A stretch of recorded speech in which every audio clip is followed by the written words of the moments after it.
moment, his gaze paused for an instant.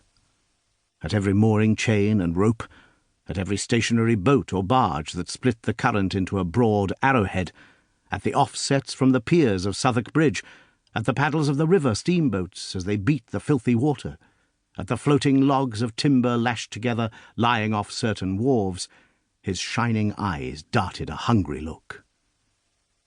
After a darkening hour or so, suddenly the rudder lines tightened in his hold, and he steered hard towards the Surrey shore.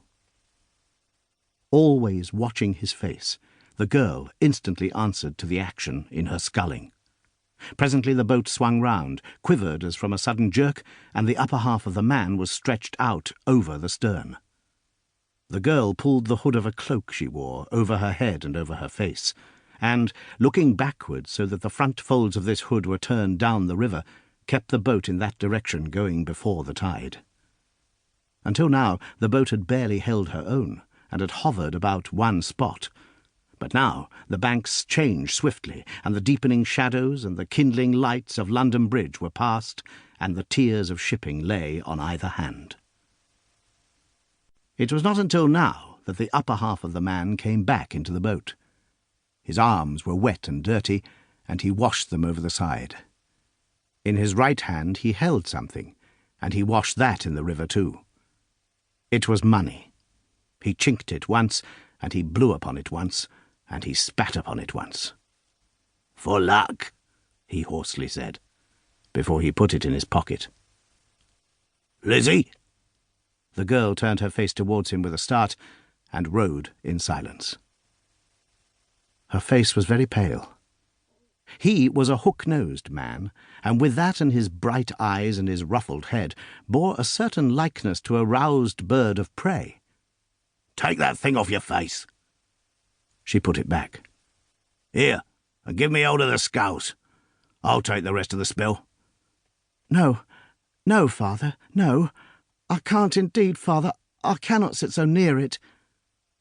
He was moving towards her to change places, but her terrified expostulation stopped him, and he resumed his seat. "What hurt can it do you?"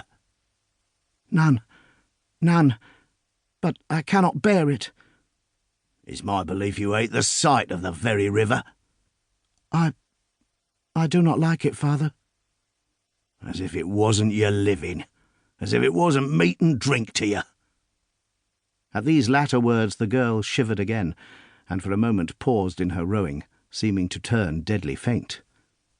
It escaped his attention, for he was glancing over the stern at something the boat had in tow. "How can you be so thankless to your best friend, Lizzie? The very fire that warmed you when you were a babby was picked out of the river alongside the coal barges. The very basket that you slept in, the tide washed ashore. The very rockers that I put it upon to make a cradle of it are cut out of a piece of wood that drifted from some ship or another." Lizzie took her right hand from the scull it held, and touched her lips with it, and for a moment held it out lovingly towards him.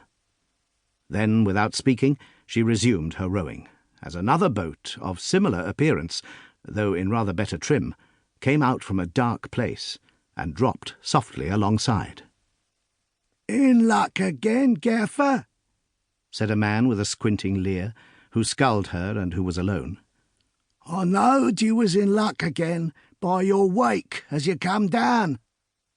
"Ah," replied the other dryly, "so you're out, are you?" "Yes, pardner." There was now a tender yellow moonlight on the river, and the newcomer, keeping half his boat's length astern of the other boat, looked hard at its track. "I says to myself," he went on, "directly you hove in view, yonder's Gaffer, and in luck again. By George, if he ain't. Scull it is, pardner. Don't fret yourself, I didn't touch him."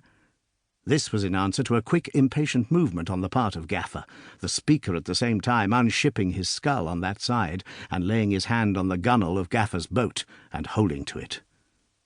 "He's had touches enough, not to want no more, as well as I make him out, Gaffer. Been a-knocking about with a pretty many tides, ain't he, pardner? Such is my out-o'-luck ways, you see."